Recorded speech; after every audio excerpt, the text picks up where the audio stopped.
The rise and fall of Caligula. Little Boots became a monster. In the year 37 CE, Rome celebrated as its beloved prince Gaius Julius Caesar Augustus Germanicus ascended to the imperial throne. The 24-year-old embodied hope itself. Son of the legendary General Germanicus, survivor of palace intrigues, and darling of the army that had nicknamed him Caligula when he toddled through their camps in miniature military boots. Yet within 4 years, this golden child would transform into history's most notorious emperor, a ruler who made his horse a senator, declared himself a living god, and turned the grandeur of Rome into his personal playground of depravity. This is not merely a tale of madness, but a haunting lesson in how absolute power corrupts absolutely. In the brief span of 1,400 days, Caligula's reign would see Rome convulse through orgies of violence and excess, diplomatic crises triggered by megalomaniacal whims, and economic catastrophes born of imperial delusion, a descent into chaos that would only end with daggers in the dark, as even his most loyal guards finally decided that enough was enough.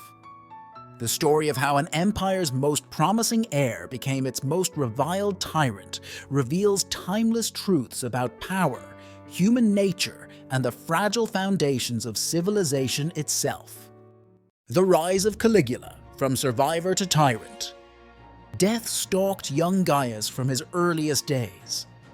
At age 2, he watched his father Germanicus, Rome's most beloved general, waste away in Antioch, allegedly poisoned by agents of the jealous Emperor Tiberius. His mother Agrippina, a fierce and noble woman who dared to challenge imperial power, vanished into exile on a barren island, where she starved herself to death rather than submit. Brothers disappeared into imperial prisons. Sisters were banished to distant shores. By age 7, Caligula had learned the most crucial lesson of Roman power politics: trust no one. Yet somehow the boy survived. While his family crumbled around him, little Gaius mastered the art of pleasing the increasingly paranoid Emperor Tiberius. He moved to Capri, that infamous island of imperial excess, where the aging emperor had retreated from Rome's schemes and whispers. There, in the shadow of power, young Caligula learned to smile while concealing daggers, to flatter while nursing hatred, to bow while dreaming of crowns. The ancient historian Suetonius tells us that when asked why he laughed during a screening of tragic plays, the teenage prince replied, "How can I not laugh when at a single nod of mine, any of their heads could roll?" The 6 years on Capri molded him in ways no one could have predicted. While Tiberius descended into orgies and astrology, Caligula studied the machinery of absolute power. He watched how fear could control men better than love, how spectacle could awe the masses more than virtue, how a whispered word could destroy a senator more effectively than an army. When Tiberius finally died in 37 CE, some say with help from a pillow pressed to his face by Caligula himself, Rome rejoiced at their new young emperor. They thought they were getting a restored golden age. Instead, they had unknowingly handed supreme power to a man who had spent his entire life learning that mercy was weakness, love was a weapon, and power was the only truth worth serving. The transformation from beloved prince to dreaded tyrant wouldn't happen overnight. For the first months of his reign, Caligula played the role of benevolent ruler perfectly. He freed political prisoners, abolished oppressive taxes, and staged lavish games for the public. The Senate hailed him as our baby and our star, but behind those winning smiles, the machinery of madness was already turning. The real question wasn't if Caligula would reveal his true nature, it was when. And when that moment came, Rome would learn exactly what kind of monster they had created in those long, dark years of survival. Caligula, the transformation of a Roman emperor. In October of 37 CE, Rome held its breath. Their vibrant young emperor had collapsed during a mourning ceremony, his body racked with fever and convulsions. For 100 days, as autumn chill gave way to winter frost, Caligula thrashed in his palatial bedchambers, hovering between life and death. The official diagnosis ranged from brain fever to epilepsy, though whispers in the palace corridors suggested darker possibilities: poison, divine punishment, or the crushing weight of absolute power breaking a mind too young to bear it. When Caligula finally emerged from his sickbed in January, Rome's optimism shattered like a clay amphora on marble steps. The man who rose from those sweat-soaked sheets was transformed. His first public act was to force a prominent senator to run alongside his litter for several miles in full ceremonial toga, not for any crime or offense, but simply because he could. At a gladiatorial show, when the crowd cheered for a fighter he disliked, he shrieked, "I wish you all had but a single neck." Far from the calculated cruelty of his predecessor Tiberius, this was something new and terrifying. Raw, capricious power wielded by a man who no longer recognized earthly constraints. Doctors today might diagnose temporal lobe epilepsy, late-stage syphilis, or a psychotic break triggered by stress. But to the Romans, the explanation was simpler and more terrifying. Their beloved prince had transformed into a living god. Caligula himself encouraged this interpretation, installing a golden statue of himself in the temple of Castor and Pollux. He began appearing in public dressed as various deities, one day as Apollo with a golden sunburst crown, the next as Neptune with a trident and blue-painted face. During thunderstorms, he would challenge Jupiter himself, setting up elaborate machines to replicate lightning bolts and thunder, shouting, "Kill me, or I shall kill you!" At the sky. The final break with reality came during a full moon. Standing on the palace roof, Caligula began a loud conversation with the moon goddess Luna. When courtiers found him at dawn, he announced that Luna had visited his bed and declared him divine. From that moment, everything changed. If he was a god, then no earthly laws or morals could bind him. If he was divine, then all property was his to take, all lives his to end, all rules his to break. The strange illness had killed the man and birthed something unprecedented in Roman history, a divine monster with the power to reshape reality according to his whims. As winter turned to spring in 38 CE, Rome adapted to its new normal. Senators learned to praise the emperor's divinity or face execution. Wealthy citizens hastily revised their wills to include Caligula as an heir. And in a magnificent marble stable near the palace, a horse named Incitatus enjoyed meals of gold-flaked oats, preparing for his historic appointment to the Roman Senate. Incitatus, symbol of Caligula's mockery of power. The finest marble in the empire lined his stalls. 30 slaves attended his every whim. His blankets were royal purple, his collar studded with pearls, and his feed trough carved from solid ivory. While citizens starved in the streets of Rome, Incitatus, a gleaming white stallion with a taste for gold-flaked barley, lived better than most senators. And soon, if his master had his way, he would become one. Incitatus's promotion to the Roman Senate wasn't just another act of imperial madness. It was a calculated insult to Rome's political elite. When asked why he'd chosen a horse for the Senate, Caligula allegedly sneered, "For the same reason you are all senators. He knows how to nod his head." The horse's palatial stable became a mockery of senatorial privilege. Caligula hosted elaborate dinner parties there, forcing Rome's noblest families to toast the health of a horse while lounging on hay bales. Those who refused found themselves feeding the beasts in the imperial arena the next day. But Incitatus was more than just a very expensive joke. He became a symbol of how far Roman dignity had fallen. When the horse's household grew to include a full staff of servants, a personal physician, and even a small corps of ceremonial guards, everyone understood the message. In Caligula's Rome, even a horse could rise higher than a nobleman.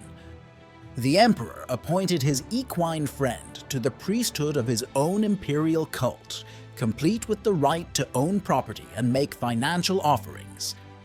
The horse's income drawn from seized senatorial estates exceeded that of most provinces. The final indignity came when Caligula announced his plan to make Incitatus consul, the highest elected position in Rome. The Senate, long past the point of opposition, began drafting the necessary laws to allow a horse to hold the consulship. Only the emperor's assassination prevented Rome from having to salute consul Incitatus.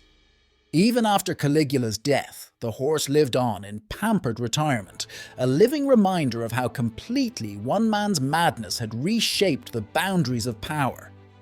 The new Emperor Claudius, perhaps sensing the political symbolism, allowed Incitatus to keep his wealth and privileges, though he did quietly remove the horse's name from the official list of priests. History remembers Incitatus as the punchline to a tyrant's joke. But for those who lived through Caligula's reign, the horse represented something far more sinister. The moment when Rome's ancient institutions became nothing more than props in an emperor's theater of the absurd. In elevating a horse above humans, Caligula didn't just mock the Senate, he rewrote the rules of power itself. After all, if a horse could become a senator, what couldn't an emperor do? Caligula's reign. Madness and tyranny. The Bay of Baia stretched before him like a canvas awaiting a madman's brush. On a sweltering summer morning in 39 CE, Caligula unveiled his masterpiece, a floating bridge spanning 3 miles of open water, built from commandeered merchant ships, lashed together and covered with planks of timber. Golden sand covered the wooden surface, transforming the sea into a road. For 2 days, the emperor rode back and forth across his creation, dressed first as Alexander the Great, then as a triumphant Neptune. At night, the entire bridge blazed with torches, turning the bay into a river of fire that could be seen from Naples. When the spectacle ended, he ordered the bridge dismantled, stranding thousands of merchants without ships and plunging Rome's grain supply into chaos. But conquering the bay wasn't enough. Caligula declared war on Neptune himself. He marched legions to the northern coast where they were ordered to stab the waves with spears and gather seashells as spoils of war. The shells were later displayed in a triumph through Rome's streets, presented alongside the wreaths of moon goddess captives, actual dried seaweed that soldiers had been forced to harvest at spear point. The cost of these theatrical campaigns bankrupted the treasury. To raise funds, Caligula turned the palace into an imperial brothel, forcing senators' wives to serve as prostitutes while their husbands paid for the privilege of watching their own humiliation. The empire's finances spun into freefall. When money ran low, Caligula would walk through the tax rolls, pointing at random names. This one has too much money. The unlucky citizens would vanish, their property seized. He bathed in precious oils, scattered gold coins to mobs in the forum, and once dissolved a priceless pearl in vinegar just to prove he could drink something worth a province's annual revenue. During gladiatorial games, when the supply of condemned criminals ran low, he ordered his guards to throw entire sections of the audience into the arena. In the summer of 40 CE, Caligula launched his most ambitious project yet, an invasion of Britain. He marched 200,000 men to the Channel coast, had them arrange in battle formation, then ordered them to collect seashells before declaring victory and returning to Rome. The triumph that followed featured captured Gallic giants, actually tall slaves dyed red and dressed as Germans, and British princes, local criminals forced to learn British accents. The Senate was required to approve funding for the entire farce, leading one elderly senator to burst into tears during the vote, crying, "At least, Tiberius, let us pretend we had dignity." But it was the personal cruelties that truly defined the terror. He forced parents to attend their children's executions. During banquets, he would suddenly burst into hysterical laughter, then lean over to his dining companions and whisper, "I was just thinking, I could have any of you killed with a word." He made good on these threats often enough that dinner invitations from the emperor came to be known as living wills. Rome's elite learned to praise each new excess, each fresh horror, knowing their lives depended on their ability to match their emperor's madness with their own performed insanity. The fall of Caligula, a tale of tyranny and conspiracy. Cassius Chaerea had endured enough. The battle-hardened Praetorian Guard commander, a veteran of the Germanic Wars, suffered daily humiliations from his emperor. Caligula mocked his effeminate voice, made him use degrading passwords like Venus and Priapus during guard duty, and forced him to kiss the imperial ring with elaborate gestures while courtiers snickered. But it wasn't personal indignity that finally drove Chaerea to action. It was the morning he watched Caligula force a father to witness his son's execution, then demand the man join him for lunch and joke about the killing between courses. The conspiracy came together in whispers. Secret meetings in the baths, coded messages passed through trusted slaves, quick nods exchanged in palace corridors. Chaerea recruited carefully, focusing on men with nothing left to lose. There was Cornelius Sabinus, whose wife had been forced into imperial prostitution. Marcus Vinicius, whose entire family had been executed over a misinterpreted joke. Even the imperial chamberlain Callistus, who had grown tired of testing his master's food for poison 30 times a day. January 24th, 41 CE. The Palatine Games were underway, and Caligula was in high spirits after watching a particularly bloody morning of executions. At noon, he decided to take a shortcut through an underground passage to reach his private theater. The corridor was dark, narrow, and, for the first time in his reign, unguarded. As the emperor walked ahead of his entourage, Chaerea stepped from the shadows. "This is for Rome," he growled in his effeminate voice, and drove his sword into the tyrant's neck. What followed was overkill, born of 4 years of terror. Sabinus struck next, then others emerged from hiding spots.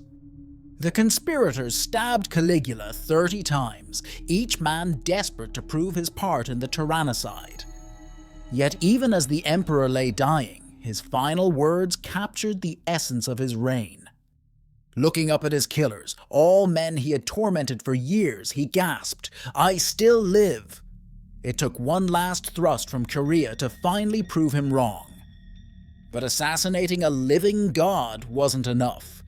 The conspirators had to destroy the myth.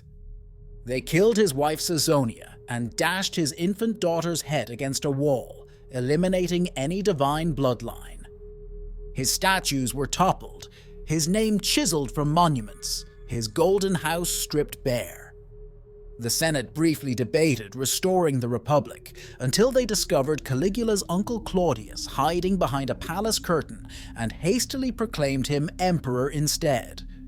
Chaerea enjoyed only a few weeks of freedom before Claudius had him executed, not for killing Caligula, but for destabilizing the principle of imperial power itself.